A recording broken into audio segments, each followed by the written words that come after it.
মৃত্যুর ঠিক কতদিন পর নতুন জন্ম হয় জানাচ্ছে গরুর পুরাণ।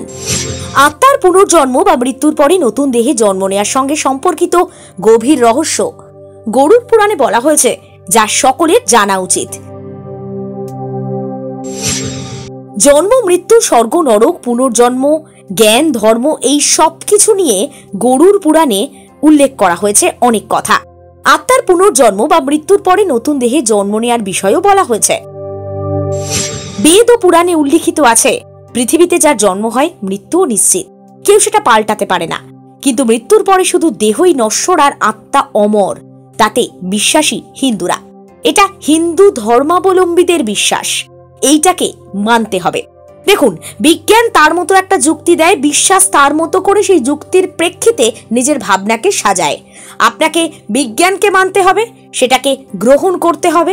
আবার যদি মনে করেন নিজের বিশ্বাসকে বিজ্ঞানের যুক্তি দিয়ে সাজাবেন, সেটাও করতে পারেন। তবে পুরাণ, তত্ত্ব, এই সব কিছু ভারতবর্ষের ধর্মীয় সংস্কৃতির সঙ্গে ওতপ্রোতভাবে জড়িত। অনেক কিছুর ক্ষেত্রেই হয়তো ব্যাখ্যা পাবেন না, যুক্তি পাবেন না, কিন্তু বিশ্বাস পাবেন। মৃত্যুর পরে আত্মার অস্তিত্ব থাকে। হিন্দু ধর্ম মতে জন্ম মৃত্যু একটা ঘূর্ণন, মানে কমপ্লিট সার্কেল। গরুর পুরাণ অনুসারে মৃত্যুর পর দেহ ধ্বংস হয়, তার শেষকৃত্য হয়, কিন্তু আত্মা তো অমর, সে তো বিনষ্ট হয় না। মৃত্যুর পর দেহ ত্যাগ হয়ে গেলে আত্মা নতুন দেহে জন্ম নেয় বলে মনে করেন হিন্দুরা। গীতায় বলা আছে, যেভাবে মানুষ পুরনো বস্ত্র ত্যাগ করে নতুন পোশাক পরে, আত্মাও ঠিক সেই কাজটাই করে। মৃত্যু, আত্মা, পুনর্জন্মের এই রহস্য গরুর পুরাণে বিশদভাবে ব্যাখ্যা করা হয়েছে। এতে জন্ম, মৃত্যু, স্বর্গ, নরক, জ্ঞান, পুনর্জন্ম, ধর্ম, এই সব কিছু নিয়ে অনেক কথা বলা আছে। মৃত্যুর পরপরই নতুন জন্ম হয় না। গরুর পুরাণ বলছে আত্মা দ্রুত নতুন দেহ পায় না, এমনও হয় বছরের পর বছর ঘুরতে হয়। গরুর পুরাণ বলছে মৃত্যুর পর প্রথমে আত্মার কর্মের মূল্যায়ন হয়, তারপরই নতুন জন্মের নির্ধারণ। কত সময় লাগে?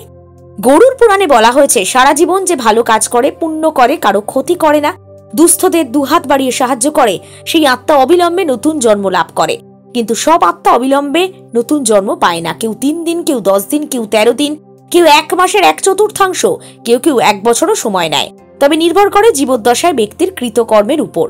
জীবিত অবস্থায় সেই ব্যক্তি কি কি কাজ করেছেন তার প্রভাব কিন্তু পড়ে তার পরবর্তী জীবনে। এই গোটা বিষয়টির তথ্যসূত্র TV9 বাংলা।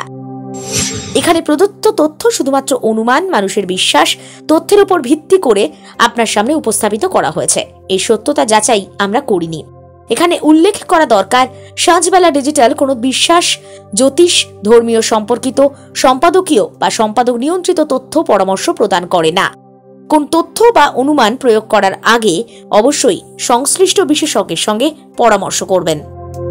দেখতে থাকুন সাঁঝবেলা ডিজিটাল, সফল হোক স্বপ্নের।